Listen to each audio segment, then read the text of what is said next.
না, জীবনটাই আমার কেমন যেন পানসে হয়ে গেল।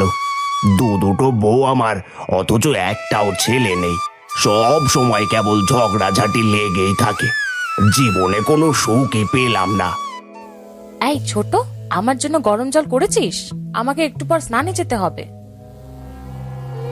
তোমার জন্য গরম জল করে দিতে আমার ঠেকা পড়েছে। নিজের জল নিজে গিয়ে গরম করে নাও দিদি। তোর তো সাহস কম নয় রে ছোট, তুই আমার মুখের উপর কথা বলছিস। দেব নাকি বাড়ি থেকে বের করে? ও, তুমি আমাকে খুব বাড়ি থেকে বের করে দেবে তাই না? আচ্ছা, আসো দেখি কে কাকে বাড়ি থেকে বের করে। তোমরা একটু থামবে? না, এবার মনে হচ্ছে তোমাদের না, বরং আমাকে এই বাড়ি ছেড়ে চলে যেতে হবে।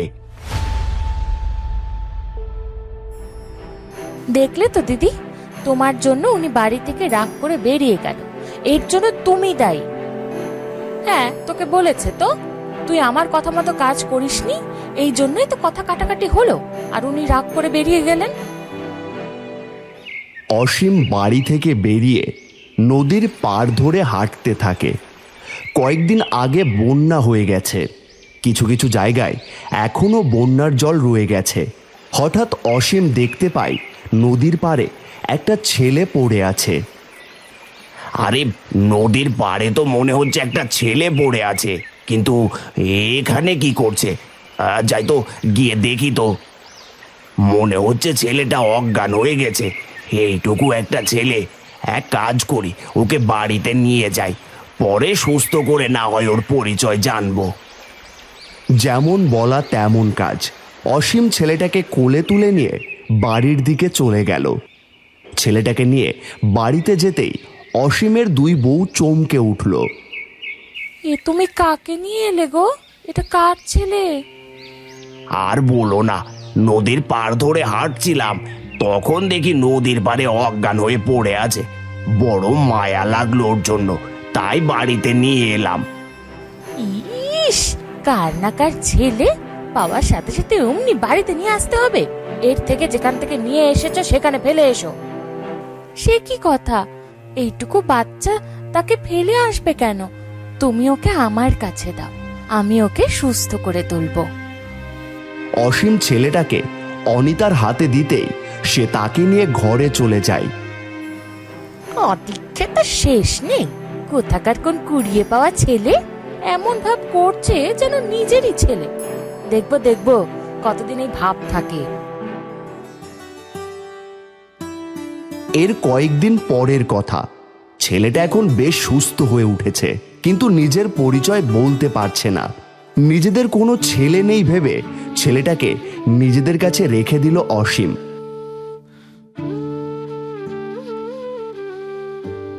তুমি কাজটা কি করলে বলো তো? বাইরের একটা ছেলেকে ঘরে এনে তুলেছো। এটুকু একটা বাচ্চা ছেলে, তাকে তো আর ফেলে আসতে পারি না। তাছাড়া আমাদের তো কোনো সন্তানও নেই, ও আমাদের বাড়িতে সন্তানের মতো থাকবে। হ্যাঁ, দুদিন পর দেখা যাবে কুড়িয়ে পাওয়া ছেলে মেয়েতে আমাদের বাড়ি ভরে উঠেছে। আমি কিন্তু এসব ঝামেলা একদম সহ্য করব না। আহা, তোমাকে তো কোনো কাজ করতে বলা হচ্ছে না, সব কিছু তো অনিতাই করছে। বাসি, একটু কাজ আছে। যতই বলো না কেন, ওই ছেলেকে আমি এই বাড়ি থেকে না তাড়িয়ে ছাড়ছি না। হতভাগা উড়ে এসে জুড়ে বসবে, এ হচ্ছে না। ও বাবা, এ আমি কি দেখছি?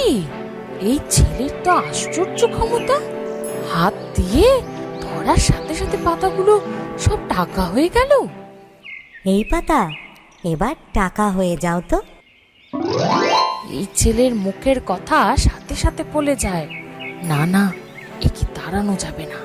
আমাকে একটা বুদ্ধি বের করতে হবে, যাতে সাপও মরে লাঠিও না ভাঙে। রাতের বেলা সবাই টের পেয়ে যায় এই ছেলেটা আশ্চর্য ক্ষমতার অধিকারী। অনিতা তো আনন্দে দিশেহারা হয়ে যায়। আমি বলেছিলাম না, এই ছেলেটাকে তাড়িও না। দেখলে তো এই ছেলেটার ক্ষমতা। হ্যাঁ গো হ্যাঁ, এ আমরা কাকে ঘরে নিয়ে এলাম? এবার তো মনে হচ্ছে আমাদের আর কষ্ট করতে হবে না। ওর ক্ষমতাকে কাজে লাগিয়ে আমরা অনেক ধনী হয়ে যেতে পারবো। তার বলতে?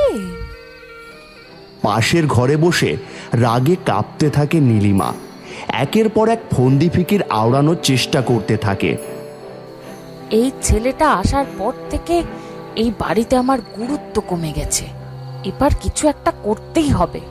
মাথায় একটা দারুণ বুদ্ধি এসেছে, এবার শুধু সময়ের অপেক্ষা।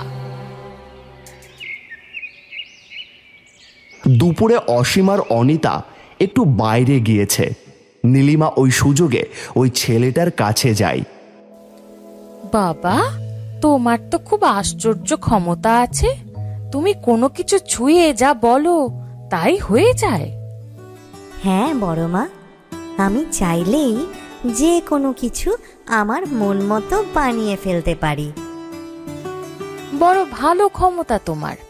আচ্ছা, তুমি কি চাও না তোমার বাবা মা সোনার মতো হোক? তুমি তো চাইলেই তাদেরকে সোনা বানিয়ে ফেলতে পারো। হ্যাঁ পারি তো। আমি চাইলেই যে কোনো সময় তাদেরকে সোনা বানিয়ে ফেলতে পারি। তাহলে করছো না কেন? বানিয়ে ফেলো তাদেরকে। তোমার বাবা মা সোনার মতো দেখতে হবে, কত সুন্দর লাগবে চিন্তা করে দেখো। হ্যাঁ বড় মা, তাদেরকে দেখতে খুব সুন্দর লাগবে। ঠিক আছে, তুমি যখন বলছো তখন আমি তাদেরকে বানিয়ে দেব। ঠিক আছে, একটু পরে যখন তারা এসে তোমার ঘরে ঢুকবে তখনই তুমি তাদেরকে সোনা বানিয়ে দেবে। এই বলে নীলিমা ওই ছেলের ঘর থেকে বেরিয়ে এলো। বাইরে এসে একটু হেসে হেসে বলে, এবার ওদেরকে মজা দেখাচ্ছি। দুটোকেই সোনার মানুষ বানিয়ে সব টাকা পয়সা আর ওই আশ্চর্য ছেলেকে নিয়ে সরে পড়ব। তখন আমাকে আর পায় কে? দুপুর গড়িয়ে বিকেল হতেই অসীম আর অনিতা বাড়িতে ফিরে আসে। অসীম নীলিমাকে দেখে বলে, নীলিমা, যাও তো ভেতরের ঘর থেকে বাজারের থলিটা নিয়ে এসো। একেবারে বাজার করে বাড়ি আসবো। ঠিক আছে, আমি নিয়ে আসছি। নীলিমা বাজারের ব্যাগ আনতে ঘরের ভিতর চলে গেল। কিন্তু সেই ছেলে যে ওর বাবা মাকে সোনা বানানোর জন্য ওত পেতে আছে তা নীলিমা ভুলে গেছে। মা, তুমি এখনই সোনা হয়ে যাও তো। হায় হায়, এই তুমি কি করে ফেললে? আমি তো তোমার মা না, আমাকে তুমি সোনা বানিয়ে ফেললে কেন? হায় হায়, এখন আমার কি হবে? এই কি বড় মা, তুমি? আমি তো ভেবেছিলাম আমার মা এসেছে। তুই আমাকে সোনা বানিয়ে দিলি? ছাড়বো না, ছাড়বো না আমি তোকে কিছুতেই ছাড়বো না। নীলিমা ছেলেটিকে মারার জন্য হাত বাড়িয়েছে। ঠিক তখনই নীলিমার সমস্ত শরীর সোনায় পরিণত হয়ে যায় আর সে পাথরের মতো স্থির হয়ে যায়। হে, কি হলো? নীলিমা তো সোনা হয়ে গেছে। বাবা, বড় মা বলেছিল যে আমি যেন তোমাদের দুজনকে সোনা বানিয়ে দিই, কিন্তু ভুলে বড় মা ঘরে ঢুকে পড়েছে আর আমি তাকে মা ভেবে সোনা বানিয়ে ফেলেছি। তার মানে আমাদেরকে সরানোর জন্য নীলিমা সোনা বানানোর বুদ্ধি করেছিল। ভগবান বাঁচিয়েছে, না হলে এতক্ষণে হয়তো আমরাই সোনা হয়ে দাঁড়িয়ে থাকতাম ওর মতো। ওদেরকে বিপদে ফেলতে গিয়ে নীলিমা নিজেই বিপদে পড়ে গেল। এরপর অসীম ও অনিতার সংসারে আর কোনো দুঃখ রইল না। আশ্চর্য ক্ষমতার এই ছেলেকে নিয়ে বেশ সুখে শান্তিতে দিন কাটাতে লাগলো ওরা।